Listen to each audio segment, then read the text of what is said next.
ونستعينه ونستغفره ونؤمن به ونتوكل عليه ونعوذ بالله من شرور أنفسنا ومن سيئات أعمالنا من يهده الله فلا مضل له ومن يضلله فلا هادي له ونشهد أن لا إله إلا الله وحده لا شريك له ونشهد أن سيدنا ونبينا ومولانا محمدا عبده ورسوله الذي أرسل إلى الناس كافة بشيرا ونذيرا وصلى الله عليه وعلى آله وصحبه وسلم تسليما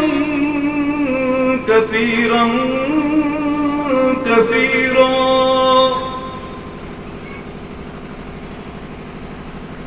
أما بعد فقد قال الله تبارك وتعالى في القرآن المجيد والفرقان الحميد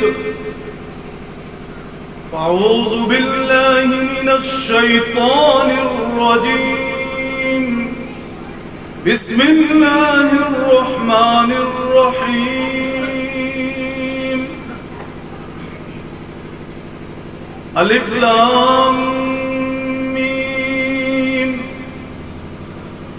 ذلك الكتاب لا ريب فيه هدى للمتقين. وقال النبي صلى الله تعالى عليه وسلم خيركم من تعلم القرآن أو علمه. آمنت بالله صدق الله العظيم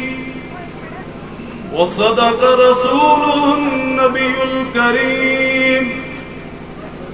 ونحن على ذلك من الشاهدين والشاكرين والحمد لله رب العالمين.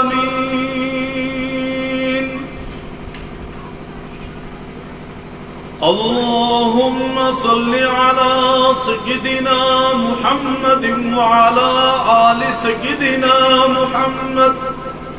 وأصحاب سيدنا محمد وبارك وسلم عليهم.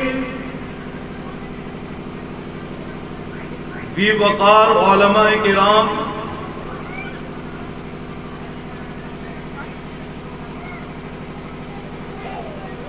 بزرگان محترم،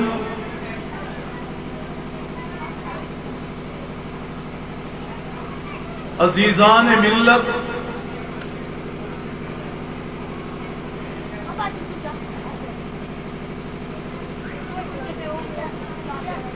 اللہ رب العزت کے فضل و احسان سے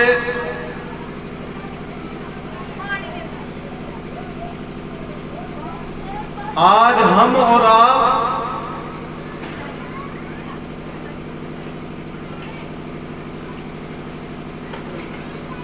اس علاقے کے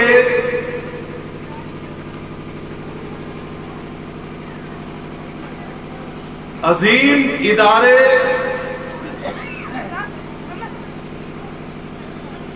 دارالعلوم حسینیہ چک رکوالا ادھمپور میں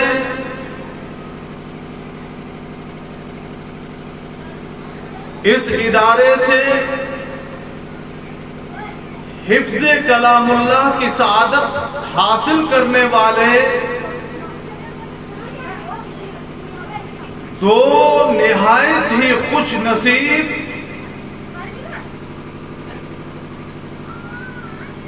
حفاظ کو علماء کرام کے ہاتھوں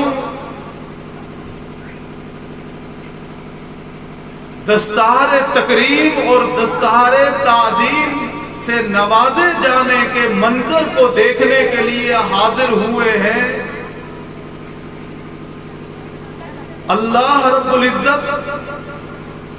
ہم سب کی اس شرکت اور حاضری کو اپنے عالی اور پاک دربار میں قبول فرما کر ہمارے لیے توشہ آخرت بنائے، ہماری مغفرت، بخشش اور نجات کا ذریعہ بنائے۔ جیسا کہ آپ حضرات بخوبی جانتے ہیں کہ اس علاقے میں یہ مدرسہ امیر شریعت پیر طریقت حضرت اقدس مفتی عبد الغنی ازہری صاحب نور اللہ مرقدہ نے اپنے برادر اصغر مولانا محمد فاروق صاحب کو قائم کر کے دیا تھا۔ اس وقت مولانا فاروق صاحب رحمت اللہ علیہ بے سر و سامانی کے عالم میں تھے۔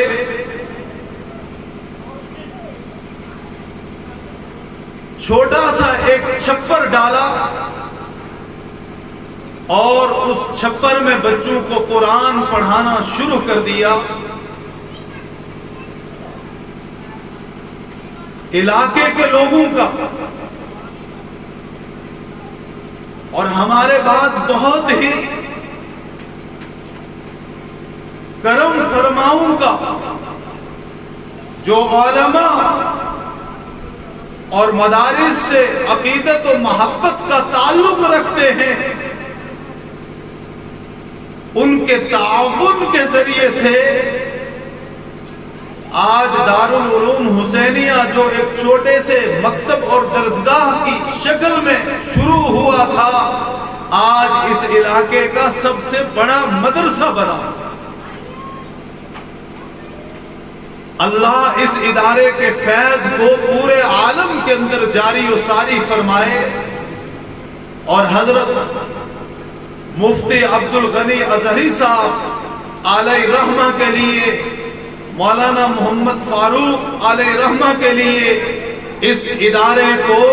صدقہ جاریہ بنائے۔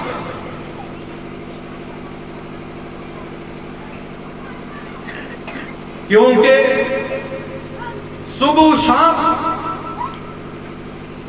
مہمانان رسول صلی اللہ تعالی علیہ وسلم کے ذریعے سے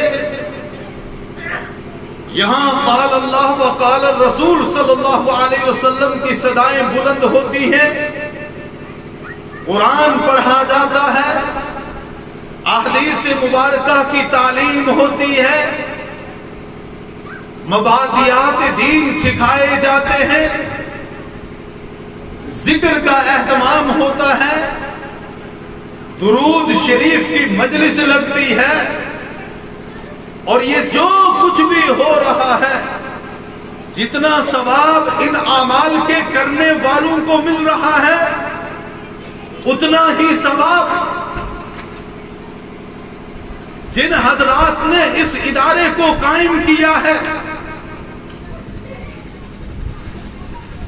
جن حضرات نے اس ادارے میں معاونت کی ہے، جن حضرات نے اس ادارے کے ہر تقاضے کے اوپر لبیک کہا ہے،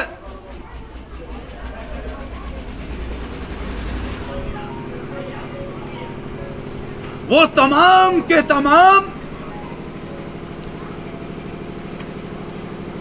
ان اعمال کے کرنے والوں کے اجر و ثواب میں برابر کے شریک ہیں۔ الاول فالاول، پہلا پہلا ہی ہوتا۔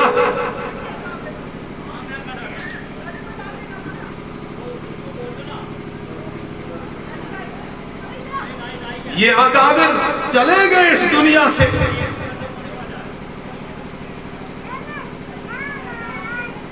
لیکن انہوں نے اپنی اولاد کی دینی تربیت کی تھی، اپنی اولاد کی اخلاقی تربیت کی تھی،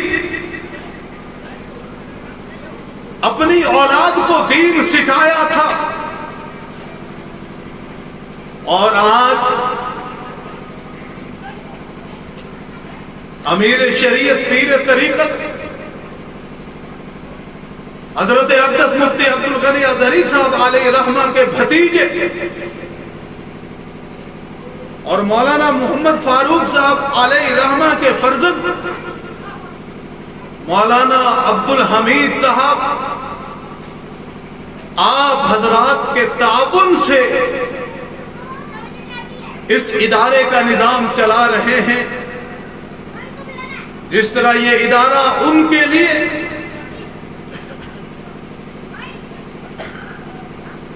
اشاعت دین اور تحفظ ایمان کی دینی اور ایمانی خدمات انجام دینے کی وجہ سے اجر و ثواب کا باعث ہے، اسی طرح جو لوگ ان کی حوصلہ افزائی کر رہے ہیں، جو ان کا ہاتھ بٹا رہے ہیں، جو ادارے کے ہر تقاضے کے اوپر لبیک کہہ رہے ہیں، وہ سب کے سب اس اجر و ثواب میں برابر کے شریک ہیں. اللہ رب العزت ادارے کے ذمہ داران، ادارے کے معاونین اور ادارے کے تقاضوں کے اوپر لبیک کہنے والوں کی خدمات کو اپنی بارگاہ میں شرف قبولیت کا درجہ عطا فرمائے.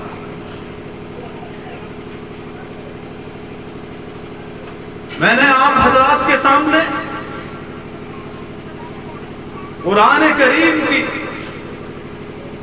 سب سے بڑی سورت سورہ بقرہ کی ابتدائی آیت کی تلاوت کی.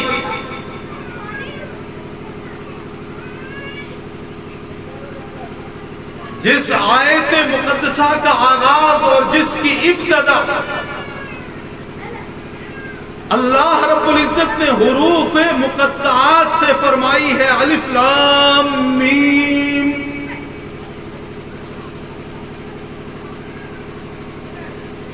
اور قرآن کریم میں کئی سورتوں سے پہلے اس طرح کے حروف موجود ہیں جن کو حروف مقطعات کہا جاتا ہے، جیسے حامیم عین سین قاف یاسین کاف ہا یا عین صاد الف لام میم. ان حروف کو حروف مقطعات کہا جاتا ہے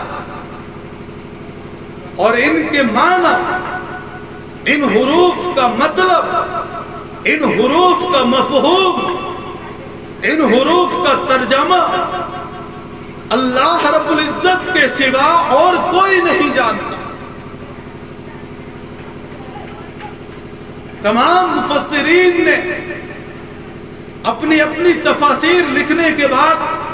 حروف مقطعات کہ علم کو اللہ کے سپرد کر دیا، حتیٰ کہ نبی اکرم شفیع اعظم حضرت محمد الرسول اللہ صلی اللہ تعالی علیہ وسلم سے پوچھا گیا کہ الف لام میم کا کیا مطلب ہے؟ تو نبی علیہ السلام نے جواب میں ارشاد فرمایا، واللہ عالم بمرادہ.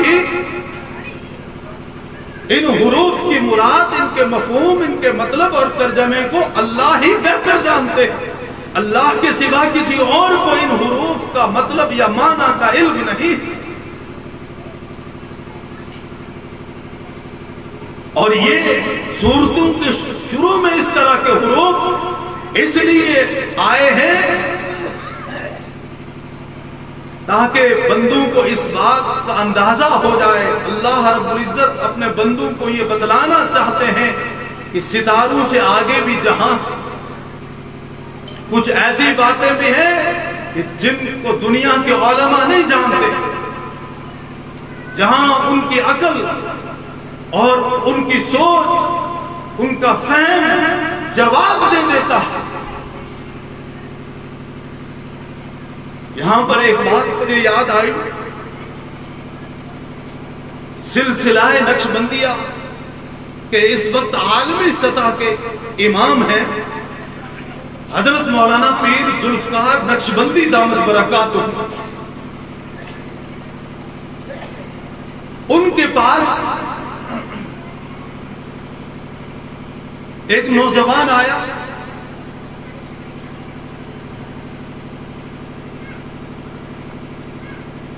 جس نے اپنی داڑھی کا خط بنوا رکھا تھا، بالکل چھوٹی چھوٹی داڑھی تھی، کاٹی ہوئی۔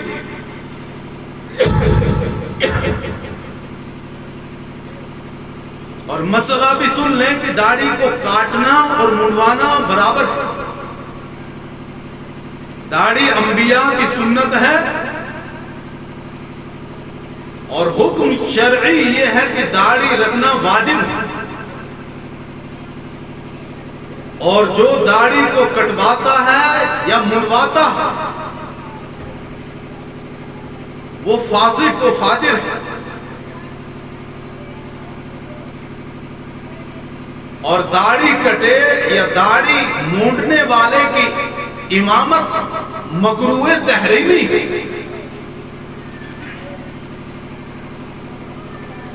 آج مطالعہ کر کے، مطالعے کی بنیاد پر اس طرح کے لوگ علماء کو چیلنج کرتے ہیں۔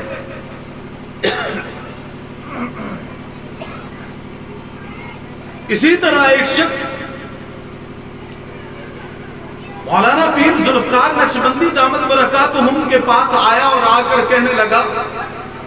کہ آپ نے یہ مدارس کھول رکھے ہیں، اور ان مدارس میں آپ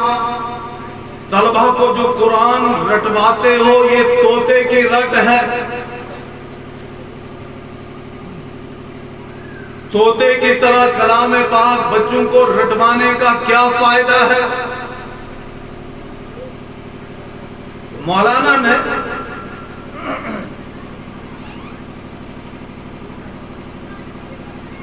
اس شخص کو بہت سنجیدہ جواب دیا، لیکن اس جواب کے سننے سے پہلے یہ بات آپ اچھی طرح سے گوش گزار کر لو کہ قرآن کریم اللہ کا کلام ہے۔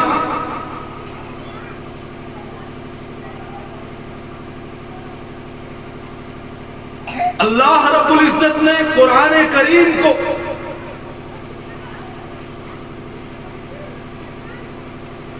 انسانیت کی رشد و ہدایت اور رہبری اور رہنمائی کے لیے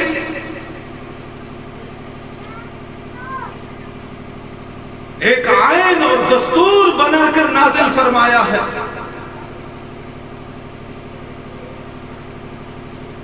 یہ کتاب ہدایت ایمان والوں کے لیے قانون کی کتاب ہے،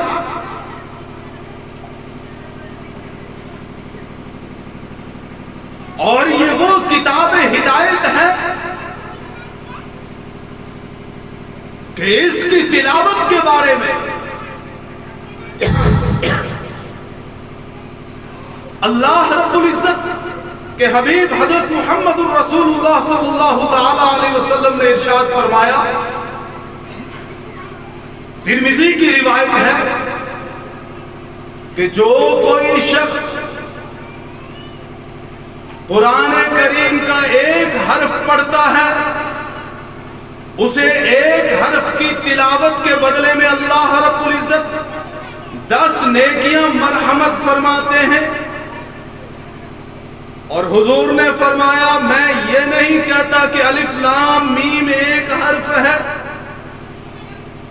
بلکہ الف الگ ہے، لام الگ ہے، میم الگ ہے، اور الف لام میم 3 حروف کا مجموعہ ہے۔ اور جس نے الف لام میم پڑھا گویا کہ اس کو 30 نیکیاں ملی، اس کے نامہ اعمال میں 30 نیکیاں لکھی گئیں۔ یہاں پر نبی علیہ السلام نے یہ نہیں فرمایا کہ جو سمجھ کر پڑھے گا اس کو ثواب ملے گا، جو بغیر سمجھ کے قرآن کریم کو ناظرہ کے طور پہ پڑھے گا، دیکھ کر پڑھے گا، یا قرآن کریم کو یاد کرے گا، حفظ کرے گا، زبانی پڑھے گا، یہ نہیں فرمایا، بلکہ فرمایا جو بھی دیکھ کر پڑھے، زبانی پڑھے، معنی سمجھ کر پڑھے یا بغیر معنی سمجھے پڑھے، اسے اللہ رب العزت ایک حرف کے بدلے میں 10 نیکیاں مرحمت فرماتے ہیں۔ اور حفظ کلام اللہ کی سعادت کوئی معمولی بات نہیں،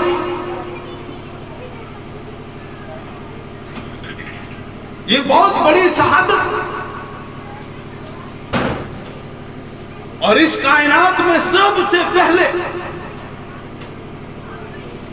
قرآن مجید فرقان حمید کے پہلے حافظ سرور کائنات فخر موجودات نبی اکرم شفیع اعظم حضرت محمد الرسول اللہ صلی اللہ علیہ وسلم، پھر امت کے مردوں میں سے پہلے حافظ حضرت عثمان رضی اللہ عنہ، خواتین میں سب سے پہلی حافظہ حضرت عائشہ صدیقہ رضی اللہ عنہا تھی۔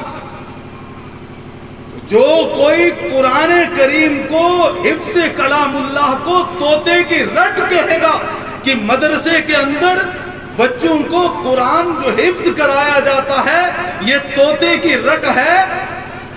پھر تو یہ اعتراض نبی علیہ السلام پر بھی ہوگا، پھر تو گویا کہ اس کا اعتراض صحابہ کرام پر بھی ہے، حضرت عثمان بن عفان پر بھی ہے، حضرت عائشہ صدیقہ رضی اللہ عنہا پر بھی ہے، حضرت بلال حبشی رضی اللہ عنہ پر بھی ہے، کیونکہ بلال حبشی حبشہ کے رہنے والے تھے، جب مکہ مکرمہ میں آئے تو ان کی زبان حبشی تھی، عربی زبان نہیں تھی، حتیٰ کہ وہ اذان کا بھی صحیح طور پر تلفظ نہیں کر پاتے تھے، لیکن اللہ نے ان کو حفظ کلام اللہ کی سعادت سے نوازا، زبان کے نہ جاننے کے باوجود وہ حافظ کلام اللہ بنے۔ پھر تو جو بندہ یہ نظریہ رکھتا ہے کہ یہ طوطے کی رٹ ہے تو اس کا وہ اعتراض آج کے مدارس میں پڑھنے والے طلبہ پر نہیں ہے، بلکہ اس کا وہ اعتراض حضرت بلال حبشی رضی اللہ عنہ پر ہے، اس کا وہ اعتراض صحابہ کرام رضوان اللہ تعالی علیہم اجمعین پر ہے۔ اور حفظ کلام اللہ کے بارے میں نبی علیہ السلام نے ارشاد فرمایا کہ جن والدین کا بچہ حافظ کلام اللہ ہو جائے، جو بچہ 30 پاروں کو اپنے سینے کے اندر محفوظ کر لے، جو بچہ کلام پاک کی 114 سورتوں کو اپنے دل و دماغ کے اندر بٹھا لے، جو بچہ کلام پاک کی 6666 آیات کو اپنے سینے کے اندر محفوظ کر لے، فرمایا اللہ رب العزت کل حشر میں اس کے والدین کو، اس بچے کے ماں باپ کو ایسا نورانی تاج پہنائیں گے کہ اس نورانی تاج کی چمک، اس کی روشنی سورج اور چاند کی چمک سے بھی زیادہ ہوگی۔ حشر میں لوگ دیکھ کے تھنگ رہ جائیں گے اور پوچھیں گے یہ کون لوگ ہیں؟ کیا یہ انبیاء ہیں؟ کیا یہ صحابہ ہیں؟ کیا یہ اولیاء کرام ہیں؟ تو انہیں جواب ملے گا کہ یہ انبیاء نہیں ہے، یہ صحابہ نہیں ہے، یہ اولیاء کرام نہیں ہے، بلکہ یہ ایک حافظ کلام اللہ جس کے سینے میں رب کا قرآن محفوظ تھا، اس کے ماں باپ ہیں، اس کے والدین ہیں۔ جب حافظ کلام اللہ کے والدین کا یہ مقام و مرتبہ ہے، حافظ کلام اللہ کے والدین کو اس طرح عزت و اکرام سے نوازا جائے گا تو حافظ جس کے سینے میں قرآن محفوظ ہے اس کا کتنا بڑا مقام و مرتبہ ہوگا۔ اور نبی علیہ الصلوۃ والتسلیم نے یہ بھی ارشاد فرمایا، ترمذی شریف کی روایت ہے کہ جس بچے نے رب کا قرآن اپنے سینے میں محفوظ کیا وہ حافظ کلام اللہ بنا، آخرت میں اللہ رب العزت اس کو محشر میں اختیار دیں گے کہ وہ اپنے خاندان کے ایسے 10 افراد جو اپنی بدعمالیوں کی وجہ سے، جو رب کی نافرمانیوں کی وجہ سے، جو گناہوں خطاؤں کی وجہ سے مستحق جہنم ہو چکے ہوں گے، لیکن اللہ رب العزت حافظ کلام اللہ کو اختیار دے گا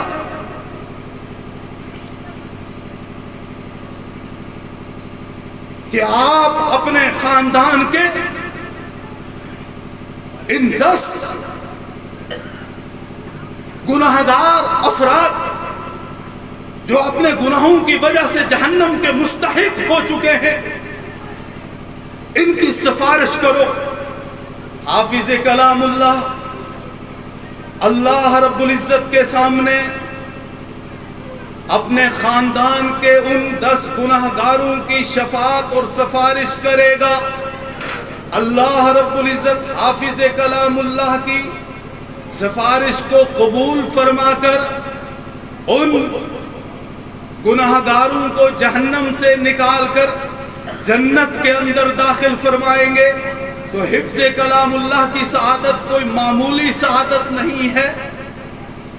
اور پھر ایک بات اور آپ حضرات کے گوش گزار کرتا چلوں، یہ تو حافظ بننے، قرآن کی تلاوت کرنے کے فضائل میں نے آپ حضرات کے گوش گزار قرآن و سنت کی روشنی میں کیے، لیکن جو بندہ نہ ناظرہ پڑھ سکے، نہ حافظ بنے، نہ عالم بنے، صرف رب کے قرآن کو کھول کر دیکھے تو قرآن کریم کا دیکھنا بھی عین عبادت ہے۔ نبی علیہ الصلوۃ والتسلیم نے ارشاد فرمایا